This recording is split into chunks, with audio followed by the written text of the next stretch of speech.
حضور صلی اللہ علیہ وسلم نے نا فجر کی نماز پڑھائی، فجر کی، اور حضور فجر کی نماز پڑھا کے فرمانے لگے بھئی کسی بندے نے روزہ رکھا ہوا ہے آج؟ حضرت عمر کہتے ہیں رات کو میرا ارادہ تھا رکھوں، پر سویرے پھر میں نے گرا دیا، نہیں رکھا۔ حضور نے دوسری دفعہ پوچھا بھئی کسی نے روزہ رکھا ہے؟ تو حضرت صدیق کے اوپر نے ہاتھ کھڑا کیا، عرض کی یا رسول اللہ میں نے رکھا ہوا ہے۔ آپ حکم نہ دیتے تو نہ بتاتا، پر روزہ رکھنا بھی آپ نے توجہ دلائی ہے تو حکم بھی آپ کا بتاؤ تو بتا دیا۔ حضرت عمر کہتے ہیں حضور نے فجر کی نماز پڑھائی، فجر کی۔ دوسرا سوال پوچھا بھی کسی نے کسی بیمار کی تیمارداری کی ہے؟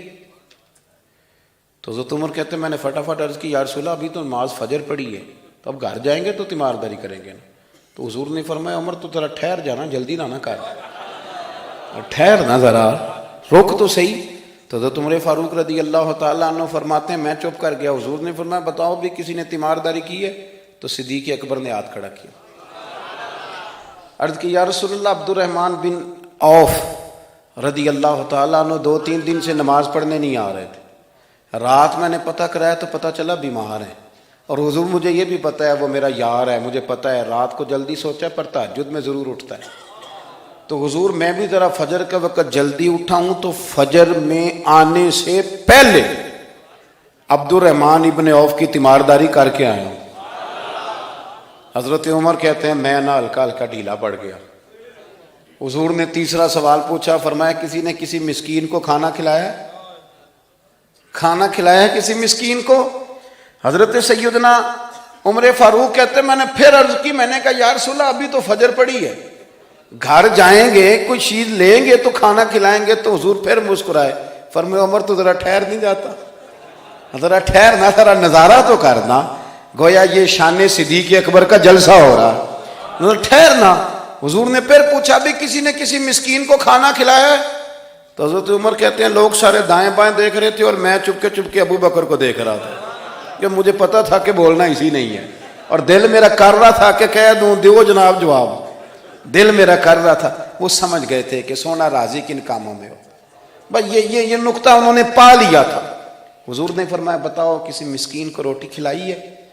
تو جناب سیدنا صدیق اکبر نے ہاتھ کھڑا کیا، عرض کی یا رسول اللہ سویرے اٹھا ہوں تو چھوٹا بیٹا بھی اٹھ گیا تھا، اور میرے وضو کرتے سنت پڑھتے ماں سے کہنے لگا بھوک لگ رہی ہے، تو ماں نے 2 روٹیاں بھی پکا دی، تو حضور ایک اس نے کھائی دوسری اس کے ہاتھ میں تھی۔ جب ہم نکلے ہیں نا گھر سے تو دروازے پہ ایک فقیر کھڑا تھا، مسکین کھڑا تھا، کہہ رہا تھا رات سے بھوکا ہوں، کوئی دروازہ کھلنے کا انتظار کر رہا تھا، ابو بکر سب سے پہلے تیرا ہی کھلا ہے۔ تو حضور میں نا اس مسکین کو ایک روٹی کھلا کے آیا ہوں۔ حضرت عمر فاروق کہتے ہیں میں نے گردن جھکا لی، اور میرے رسول کریم نے فرمایا اے اللہ میرے ابو بکر پہ رحم فرما، اللہ میرے ابو بکر۔ وہ سمجھ گئے تھے، مزاج شناست سمجھ آ گئی تھی کہ حضور کن باتوں میں، اور نا اپنے اوپر وہ سارا کچھ طاری کر لیا تھا انہوں نے، طاری، ان کی ادائیں بالکل ڈھل گئی تھی نبی پاک کی اداؤں۔ 3 دن وہ غار ثور میں رہے تو ہمارے صوفیاء فرماتے ہیں کہ ان پر تجلیاں بھی پڑی محبوب کی معرفت کی۔ جب مدینے آئے نا نبی کریم کو لے کے، تو کچھ لوگوں نے حضور کی زیارت کی تھی، کچھ نے نہیں کی تھی، تو کچھ آتے تو نبی پاک کی دستبوسی کر کے بیٹھ جاتے، حضرت ابو بکر سے ہاتھ نہ ملاتے، اور کچھ صرف حضرت ابو بکر سے ہاتھ ملاتے اور حضور سے ہاتھ ہی نہ ملاتے۔ میری بات پہ توجہ ہے آپ حضرات کی؟ تو کچھ لوگوں کو نا شبہ ہونے لگا، وہ معاذ اللہ سمجھنے لگے کہ شاید یہی اللہ کے رسول ہیں۔ حضرت صدیق اکبر یہ کیوں شبہ ہوا؟ تو ہمارے محدثین فرماتے ہیں کہ ابو بکر صدیق بولتے بھی اس طرح تھے جو میرے نبی پاک کا طریقہ، بیٹھتے بھی اس طرح تھے جو رسول پاک کا طریقہ۔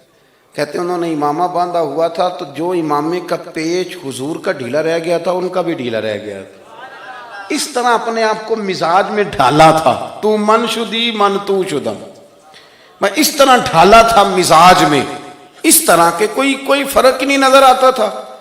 وہ کہتے ہیں جب حضرت ابو بکر صدیق نے دیکھا نا کہ لوگوں کو تو شک ہو رہا ہے، کوئی میرے ساتھ ہاتھ ملا کے بیٹھ جاتے ہیں، تو حضرت صدیق اکبر نے کہا کوئی ایسا کام کرنا چاہیے کہ پتہ چلے آقا کون ہے غلام کون ہے۔ اٹھے، کندھوں پہ چادر تھی، وہ اتار کے نا تو حضور پہ سایہ کر دیا، لوگوں کو پتہ چل گیا کہ سایہ کرنے والا کوئی غلام ہے، اور جس پر سایہ کیا جا رہا ہے وہ آقا ہے۔ کیا خوبصورت نقطہ لکھا ہے مفسرین نے شارحین فرماتے ہیں تھوڑی دیر کے لیے، تھوڑی دیر کے لیے، تھوڑی دیر کے لیے حضرت ابوبکر صدیق نے حضور کے سر انور پر اپنی چادر کا سایہ کیا تھا۔ اللہ کے رسول نے احسان کا بدلہ یہ دیا، نیکی کا بدلہ یہ دیا کہ قیامت تک ان کی قبر پر اپنے گنبد کا سایہ فرما دیا، قیامت تک گنبد کا سایہ کر دیا ان کے مزار پر۔